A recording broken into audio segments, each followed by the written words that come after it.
नहमदुहु व नुसल्ली व नुसल्लिम अला रसूलिहिल करीम अम्मा बाद फ़अऊज़ु बिल्लाहि मिनश शैतानिर रजीम बिस्मिल्लाहिर रहमानिर रहीम।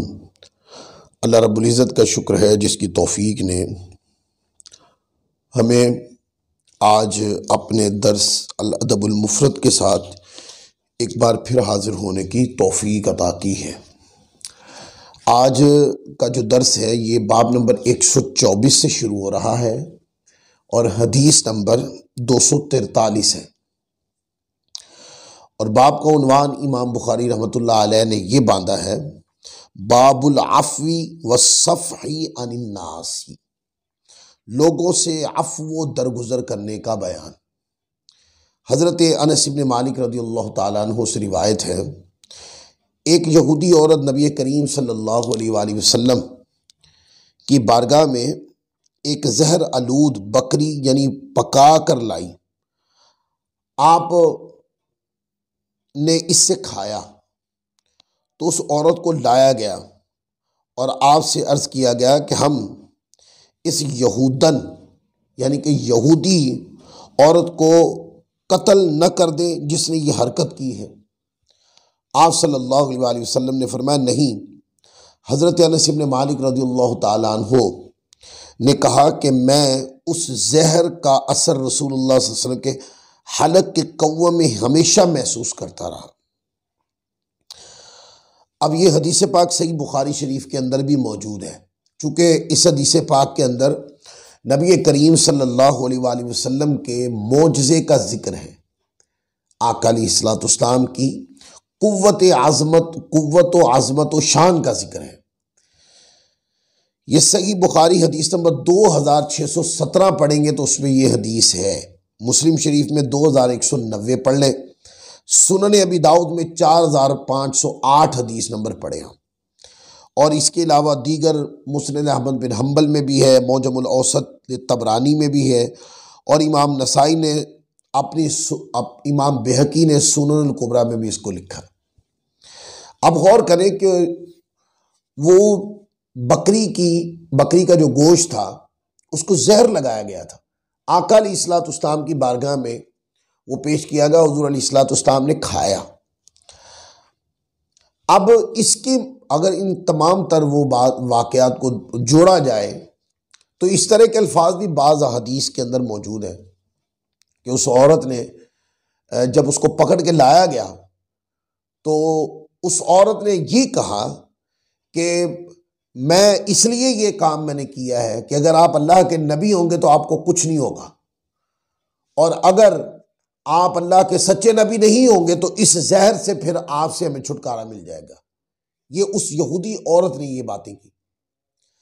इस हदीस पाक पर एक इतराज़ होता है और वो इतराज़ ये होता है, वो कहते हैं आका अलैहिस्सलाम के बारे में चूँकि अहले सुन्नत व जमात जो है वो ये अकीदा रखते हैं कि हुज़ूर अलैहिस्सलाम को अल्लाह ताला ने इल्म गैब अता फरमाया, तो वो ये कहते हैं कि देखो रान के ऊपर जहर लगा हुआ था, हुज़ूर अलैहिस्सलाम के इल्म में नहीं था। आप कहते हैं गैब का इल्म है। अगर गैब का इल्म होता तो हुज़ूर को पता नहीं चल जाता इसको जहर लगाया गया है। तो मैं समझता हूँ कि ये बड़ी लाइल्मी की बात है और गैर अहले सुन्नत लोग जो ये अकीदा नहीं रखते उनको चाहिए या तो तमाम तर मताबात को पढ़ लिया करें और अगर सब नहीं पढ़ सकते तो फिर इतराज़ को ढंग का किया करें। देखिए इसी हदीस पाक के अंदर है, मैं वो रिवायत निकाल के दिखा सकता हूँ। क्योंकि अब दर्स अल अदबुल मुफरद है इसलिए मैं इस बात को अल अदबुल मुफरद से बाहर नहीं जाने देना चाहता। मैं चाहता हूँ जितना हो सके किताब को फोकस किया जाए, वगरना इसी हदीस के दीगर मतून में तगय्युरात अल्फाज में इस तरह भी बात मौजूद है कि हुज़ूर अलैहिस्सलाम जब उसको खाने लगे तो वो रान जो है वो खुद पुकार कर ये बात कहने लगी, या रसूलल्लाह मुझे ना खाएं, मुझे जहर लगा हुआ है। अब बताएं। अच्छा, आप कहते हैं कि हुज़ूर अलैहिस्सलाम को गैब का इल्म होता तो आका अलैहिस्सलाम ना खाते उसको।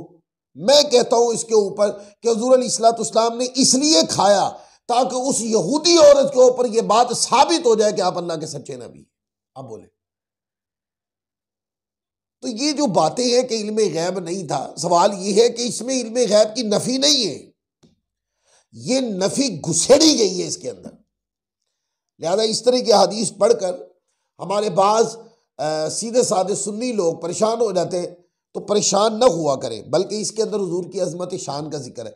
आप देखें ना, आम बंदा जहर खाए या जहर आलूद कोई चीज खाए, बंदा मर जाता है। वो खतरनाक जहर लगा हुआ था, आका अलैहिस्सलाम ने वो खा लिया, लेकिन हुजूर अलैहिस्सलाम को अल्लाह ताला ने ऐसा मजबूत बनाया, ऐसा बेमिसाल बनाया आका अलैहिस्सलाम को, कि वो जहर आलूद गोश्त खाने के बाद भी आका अलैहिस्सलाम की हयात बरकरार रही। हुजूर अलैहिस्सलाम वो जहर जो है खाने के बाद भी हुजूर अलैहिस्सलाम को कोई आम बंदा हो तो मौत वाक़ई होती, पर हुजूर अलैहिस्सलाम महफूज रहे। ये क्या है? ये मेरे आका अलैहिस्सलाम के इख्तियार पर भी दलील है, हुजूर की बेमिसाली पर दलील है, आका अलैहिस्सलाम के कुव्वत जिस्मी पर दलील है। ये हुजूर अलैहिस्सलाम की बेमिसाली पर, आका अलैहिस्सलाम के वजूद बाकमाल की बेमिसाली के ऊपर दलील है।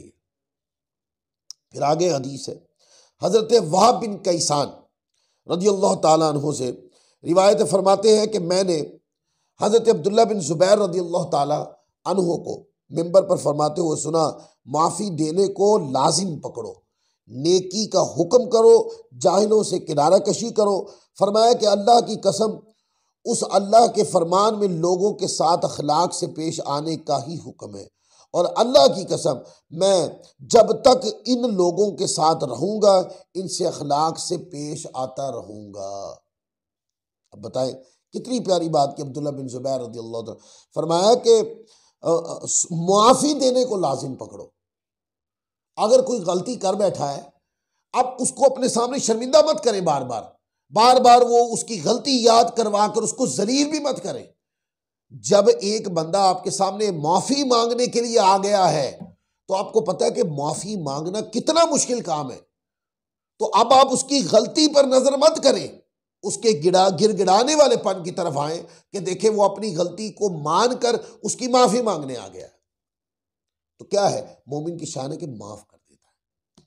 फिर मोमिन की ये शान है, वो नेकी का हुक्म करता है। फरमाया नेकी का हुक्म करो और जाहिलों से किनारा कश हो जाओ। जाहिलों को दलाइल दे के समझाओ मत, लोगों के अंदर नेकी की तरगीब दिलाएं, नेकी का हुक्म दे, बुराई से मना करें।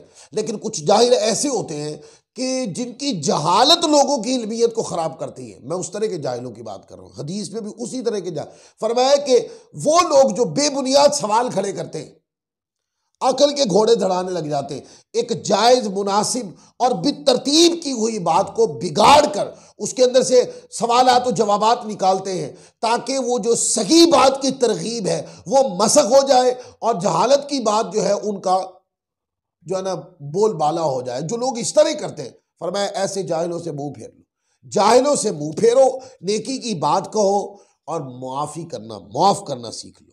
और फिर आगे आपने अपने अमल भी बताया, फरमाया कि मैं जब तक इन लोगों में हूं अखलाक को राइज करूंगा और बद अखलाकी को तर्क करूंगा।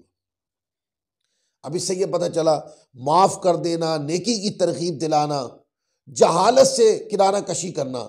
अब जहालत से किनारा कशी का माना ये इल्म की तरफ आओ, सीखने की तरफ आओ, समझने की तरफ आओ, इल्म हासिल करने की तरफ आओ, पर जहालत जहां है वहां से हट जाओ।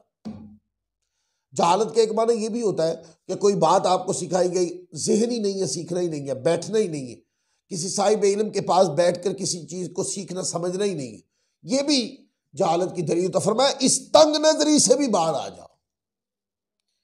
हदीस नंबर 245 है, हज़रत अब्दुल्ला बिन अब्बास रज़ियल्लाहु ताला अन्हुमा से रिवायत है, फरमाते नबी करीम सल्लल्लाहु अलैहि वसल्लम ने इरशाद फरमाया, लोगों को तालीम दो, लोगों को सिखाओ, इल्म दो, इल्म फैलाओ।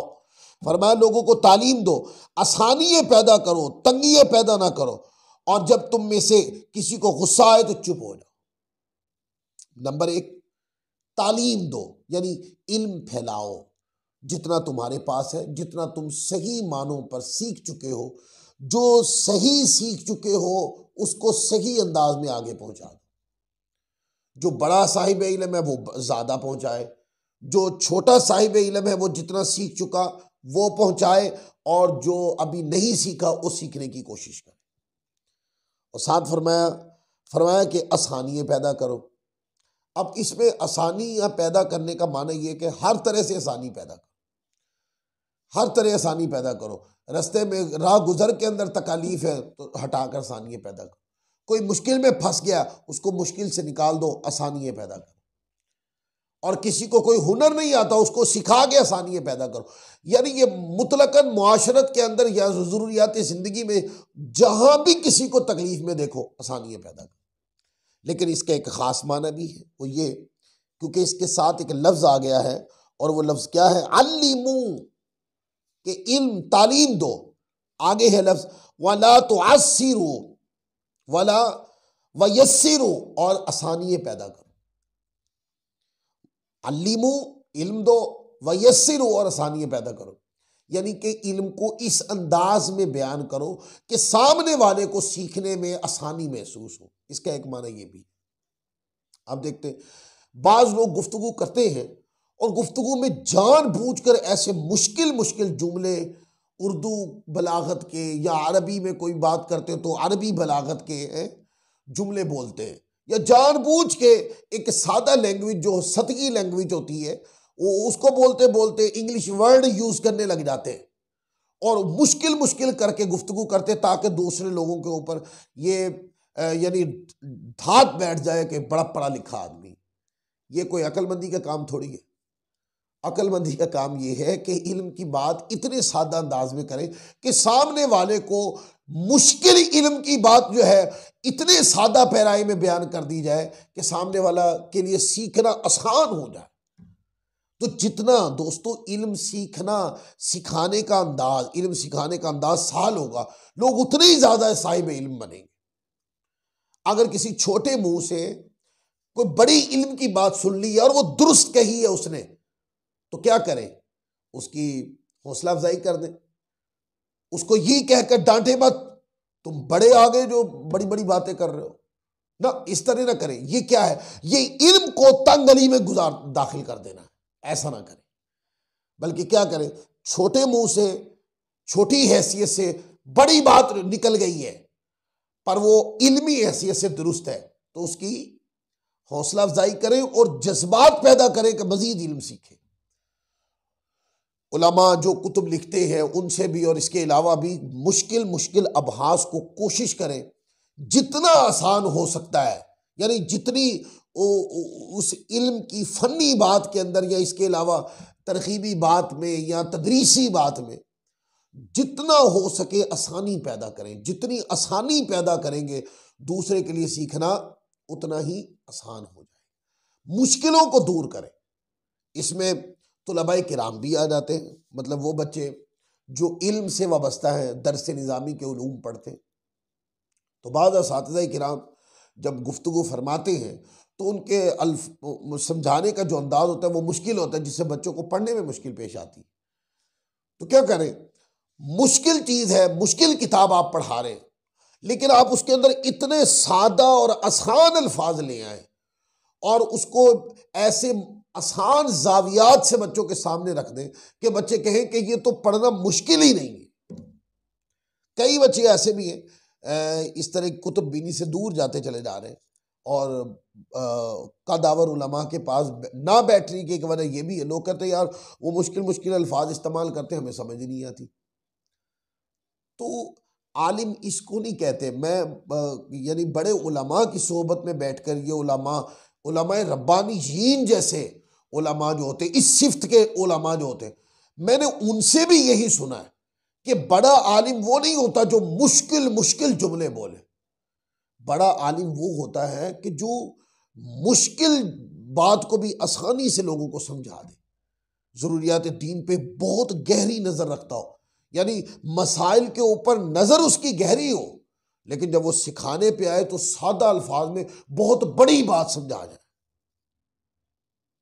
तो इसलिए इसके अंदर बड़ी प्यारी बात की गई, फरमाया अल्लिमू और तालीम दो, वयस्सिरू और आसानियाँ पैदा करो, वला तुअस्सिरू और तंगियाँ पैदा न करो। ये ज़रूरियात ज़िंदगी में भी अपनी ज़बान से, किरदार से, अंदाज से तंगियाँ पैदा मत करो।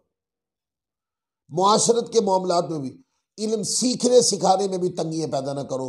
मुश्किलें पैदा ना करो, सख्त अल्फाज या सख्ती के ज़रिए से तंगियाँ पैदा ना करो, या मुश्किल अल्फाज बोल कर सख्ती तंगियाँ पैदा ना करो, बल्कि क्या है, तबीयत की रहम दिली और नरमी से इल्म सीखने सिखाने के माहौल को इतना आसान कर दें कि सामने वाला बंदा कहे कि मैं सीख कर ही जाऊँगा।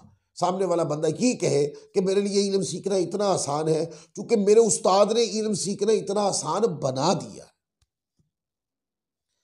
अब मेरा भी ताल्लुक शोबा तदरीस से है, तो मैंने भी ये देखा है। मैं बड़ा अरसा शोबा हिफ्ज़ुल कुरान से वाबस्ता रहा हूँ, वो पढ़ाता रहा हूँ बच्चों को। तो ये मेरा भी तजर्बा है कि असातिज़ा जो है वो आसान भी कर सकते हैं, असातिज़ा मुश्किल भी कर सकते हैं। अगर किताबें पढ़ने पढ़ाने या कुरान पढ़ने पढ़ाने वाला उस्ताद अगर सख्त मिजाज का है तो बच्चों के लिए आसान सबक पढ़ना भी मुश्किल हो जाएगा, सख्त हो जाएगा।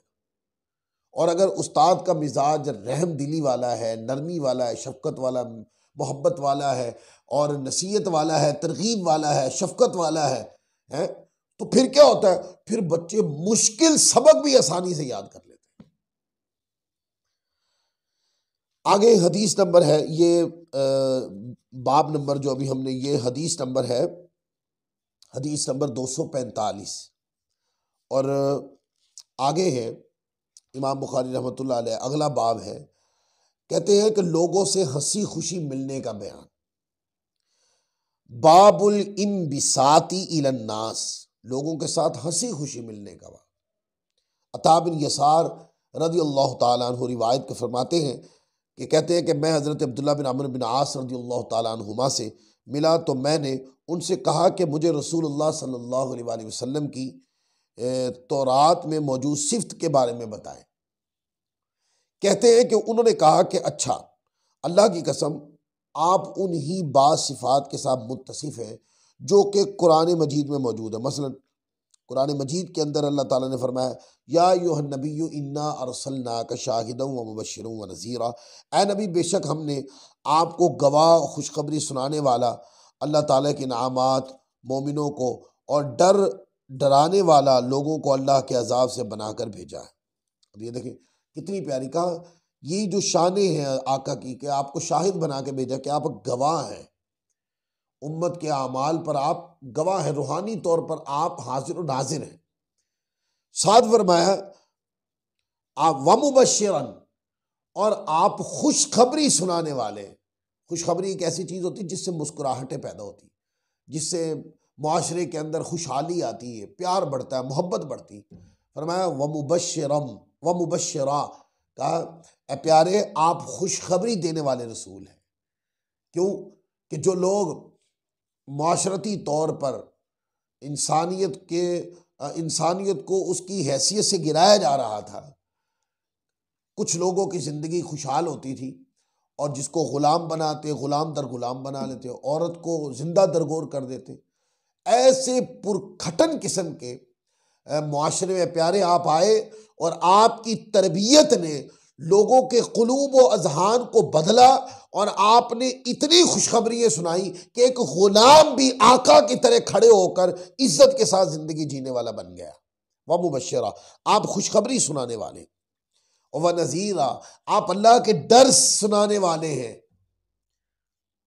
सुभान अल्लाह। फिर आगे कहा और आपकी शान क्या है, आपकी शान ये कि अनपढ़ लोगों को बचाने वाला गुमराही और बेदीनी से। क्या है, अनपढ़ लोगों को, जो पढ़े हुए नहीं थे, ए प्यारे आपकी शान ये कि आप पढ़ाते हैं, आप पढ़ा कर लोगों को बचाते हैं। जब आप पढ़ा देते हैं तो लोग फिर पढ़े हुए को समझ कर उसके मुताबिक ज़िंदगी बसर करते हैं। आप मेरे, फिर कहते हैं आप मेरे बंदे और मेरे रसूल हैं। अल्लाह फरमाता है मैंने आपका नाम मुतवक्किल यानी भरोसा करने वाला रखा। आप बुरे अखलाक वाले और दुरुस्त रूह यानी नहीं है, यानी आप सख्त रवि वाले और करख्त लहजे वाले नहीं हैं, और ना ही बाज़ारों में शोर शराबा करने वाले हैं, और ना ही बुराई का बदला बुराई से देने वाले हैं, बल्कि आप तो बड़े मोहब्बत भरे मिजाज वाले हैं। आप तो बुराई का बदला अच्छाई से देते हैं, आप सख्ती का बदला है प्यारे नरमी से देते हैं। ये हुजूर की सिफात है। लेकिन आप मुआफ़ करने वाले और बख्श देने वाले हैं। अल्लाह ताला हरगिज़ आपको वफ़ात नहीं देगा जब तक कि आप मिल्लत के टेढ़ेपन को सीधा नहीं कर देते, बाएं तौर के वो कहें अल्लाह के सिवा कोई माबूद नहीं, और अंधी आंखों और बहरे कानों और दिलों पर पड़े पर्दे नहीं उठा देते। कुरान पाक की आयत करीमा है कि या यो नबी इन्ना अरसलनाक शाहिदन व मुबश्शिरन व नज़ीरा, ए नबी करीम बेशक हमने आपको गवाह, खुशखबरी देने सुनाने वाला और डराने वाला अल्लाह के अज़ाब से बनाकर भेजा। तो रात में भी इसी की मिसल है, यानी उन्होंने बताया कि जो बातें मैंने सारी की हैं, हज़रत अब्दुल्ला बिन अम्र बिन आस फरमाते हैं कि ये सारी वो निशानियाँ हैं जो आका अलैहिस्सलाम की कुरान पाक में बयान हुई हैं, ये सारी निशानियाँ तौरात के अंदर भी बयान हुई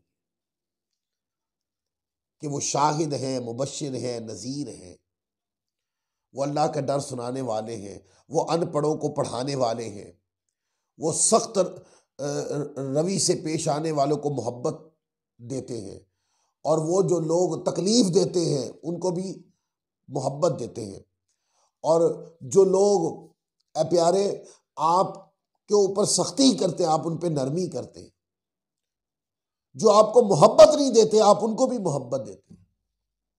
ये सारी बात। फिर आगे हदीस नंबर है 248।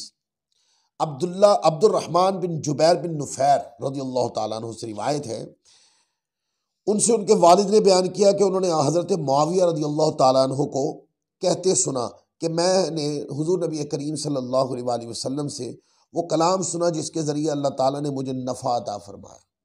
मैंने उनको फरमाते सुना, उन्होंने फरमाया कि मैंने नबी करीम सल्लल्लाहु अलैहि वसल्लम को ये फरमाते हुए सुना, बेशक जब तू लोगों के शकूक और शुबहात में पड़ेगा तो उनमें फसाद पैदा कर देगा, सो मैं यकीनन उनके शकूक और शुबहात में नहीं पड़ूंगा कि इनमें फसाद पैदा होता है। शकूक और शुबहात यानी किसी ने कहा फलां ने यूं कहा है फलां के बारे में या आपके बारे में, तो ये क्या है, ये कोई शख्स आपको दूसरे मुसलमान भाई के बारे में शक में मुब्तला कर रहा है। तो आका अलैहिस्सलाम ने कायदा दे दिया अखलाक का कि शक में मत पड़ो वरना फसाद करने वालों में से हो जाओगे। तो वो कहने लगे जब से मैंने आका अलैहिस्सलाम से ये तालीम हासिल की है कि शक में मत पड़ना, शक में मत पड़ना, कहा तब से मैंने इन चीजों के ऊपर गौर करना तर्क कर दिया। अब देख लें मुआशरे में कुछ बातें सिर्फ शक होती, कुछ बातें सिर्फ और सिर्फ अगर गौर किया जाए तो मुंह के जमा खर्च से ज्यादा नहीं है। फिर क्या हुआ, वो बढ़ क्यों गई इतनी, उससे झगड़ा फसाद कैसे पैदा हो गया, इसलिए कि हम उस बात को सुनकर हम शक में पड़ गए, और जब पता चला किसी दूसरे को जिसके बारे में हम शक कर रहे थे उसको पता चला कि फलां तो मेरे ऊपर शक करता है, तो जो रवैया हमने अपनाया वही रवैया उसने अपनाया, तो फसाद पैदा। लिहाजा शक ना करें किसी पर, मशकूक न शकूक शुबहात पे मत पड़े, हुस्न ज़न रखे। अल्लाह तबारक व ताला कहते हैं कि जब बंदा दूसरे बंदे के बारे में हुस्न ज़न रखता है तो अल्लाह तबारक व ताला उसी तरह का हुस्न ज़न उस बंदे के दिल में डाल देता है। क्योंकि जब बंदा किसी के बारे में हुस्न ज़न रखता है तो वो अल्लाह तबारक व ताला की रहमत से भी यही हुस्न ज़न रखना चाहिए, क्या मौला जैसा मैं इस बंदे को समझता हूं अपनी रहमत से अगर ये बंदा ऐसा नहीं तो बना दे, तो क्या होता है हुस्न ज़न करने की बुनियाद पर अल्लाह ताला का वही इनाम उसके ऊपर नाजिल हो जाता है। वो पहले अगरचे उस तरह का नहीं था लेकिन हमारे हुस्न ज़न ने दुआया अंदाज में उस बंदे को अल्लाह ताला के उस नेमत और इनाम से इनकिरार फरमा दिया। फिर आगे हदीस नंबर 249 देखें। हजरत मुआविया रज़ियल्लाहु अपने वालिद से रिवायत करते हैं, उन्होंने कहा कि मैंने हजरत अबू हुरैरा रज़ियल्लाहु ताला अन्हु को फरमाते हुए सुना कि मैंने इन दोनों कानों से सुना और इन दोनों आंखों से देखा कि नबी करीम सल्लल्लाहु अलैहि वसल्लम ने अपने दोनों हाथ मुबारक से हजरत हसन और हजरत इमाम हुसैन की इन पर रहमतें हो को पकड़ा और इनके दोनों कदम रसूलुल्लाह सल्लल्लाहु अलैहि वसल्लम के कदम मुबारक पर थे और रसूलुल्लाह सल्लल्लाहु अलैहि वसल्लम ने इनसे फरमा रहे थे ऊपर चढ़ो। कहते हैं कि वो ऊपर चढ़ते हत्ता कि उन्होंने अपने कदम रसूलुल्लाह सल्लल्लाहु अलैहि वसल्लम के सीने मुबारक पर रख दिए। फिर रसूलुल्लाह सल्लल्लाहु अलैहि वसल्लम ने उनसे फरमाया, अपना मुंह खोलो। फिर आपने उनको चूमा, फिर फरमाया, ऐ अल्लाह इससे मोहब्बत फरमा, बेशक मैं भी इससे मोहब्बत करता हूँ। हुजूर ने अपनी अमली ज़िंदगी के साथ ये बता दिया कि इस तरह मोहब्बत करो दूसरे को। अब इससे क्या है, यानी ये जो अमल है इससे सिखाया क्या? इससे सिखाया ये कि मोमिन बंदे की मोहब्बत मोमिन के लिए ऐसी होनी चाहिए। और इससे एक और बात भी पता चली कि हुजूर अलैहिस्सलाम की अपने नवासों के साथ मोहब्बत कैसी थी। अल्लाह अकबर। इससे अल्लाह अकबर, मेरे मुस्तफ़ा ने औलाद को प्यार करने का ढंग भी खुद सिखाया। बताएं कि औलाद को कैसे प्यार करते हैं, औलाद को कैसे चाहा जाता है। और तीसरा ये कि इमामैन हसनैन करीमैन मुतहरैन रदियल्लाहु ताला अन्हुमा कि वो पाक ज़ात है कि हुजूर अलैहिस्सलाम ने उनसे मोहब्बत करके सिखाया कि लोगों अगर मुझसे मोहब्बत करते हो तो फिर इनसे भी मोहब्बत करो। और हुजूर की उनके साथ किस तरह मोहब्बत, कितनी गुड़ी हुई मोहब्बत अपने नवासों के साथ थी, इमाम हसन मुज्तबा के साथ और इमाम हुसैन मुर्तज़ा के साथ। कि हुजूर अलैहिस्सलाम कभी छाती पे लेटाते हैं और दीगर हदीस को अगर हम देखते हैं तो आप देखते हैं हुजूर कंधों पे उठाते हैं, एक साहबजादे को एक कंधे पर, दूसरे साहबजादे को दूसरे कंधे पर। हुजूर अलैहिस्सलाम बाजार से लेके गुजरते हैं। ये क्या है? ये वो दौर है कि जब लोग औलादों से प्यार नहीं करते। मेरे मुस्तफ़ा ने औलादों से प्यार भी सिखाया और तस्वीर बन गए मेरे आका अखलाक की। और हुजूर अलैहिस्सलाम ने अपने अंदाज़े ज़िंदगी से मोहब्बत करने का सलीका भी सिखाया और मोमिन को किस तरह प्यार करना चाहिए ये भी बताया। और अहले बैत अतहार से मोहब्बत करके उन हुजूर अलैहिस्सलाम ने अपनी चाहत से बता दिया कि इनसे मेरे बाद भी ऐसे ही प्यार कर। तो आज का जो दर्स है, इस दर्स के अंदर हमने लोगों से अफ़्व दरगुजर करना चाहिए। हमने पहला नुक्ता इस पर यह बयान किया था कि लोगों के साथ अफ़्व दरगुजर करना चाहिए, तालीम पढ़ानी चाहिए और आसानी पैदा करनी चाहिए और लोगों को तंगियों में नहीं डालना चाहिए। और फिर हमने लोगों से हंसी खुशी मिलने की बात की कि लोगों के साथ हंसी खुशी मिलना चाहिए। और फिर हुजूर अलैहिस्सलाम के अखलाक करीमाना तौरात के अंदर कैसे बयान हुए हैं, यह हज़रत अब्दुल्लाह बिन अम्र बिन आस की हदीस से हमने इस बात को समझा। और फिर यह भी कहा कि किसी के बारे में शुकूक व शुबहात में नहीं पड़ना चाहिए, हमेशा हुस्न ज़न की फ़िज़ा कायम रखनी चाहिए और दुआ करनी चाहिए। और तीसरी एंड वाली बात यह है कि अहले बैत अतहार से मोहब्बत चूँकि ईमान है, तो हुजूर के साहबजादगान यानी आका के नवासे हज़रत इमाम हसन मुज्तबा और हुसैन मुर्तज़ा से हुजूर बड़ी शिद्दत की मोहब्बत करते थे। तो मोमिन मुसलमानों को भी ये है कि वो भी इनसे शिद्दत की मोहब्बत इख्तियार करें, चूँकि ये ईमान का हिस्सा है। अल्लाह ताला हम सबको अमल की तौफीक अता फरमाए। वमा अलैना इल्लल बलागुल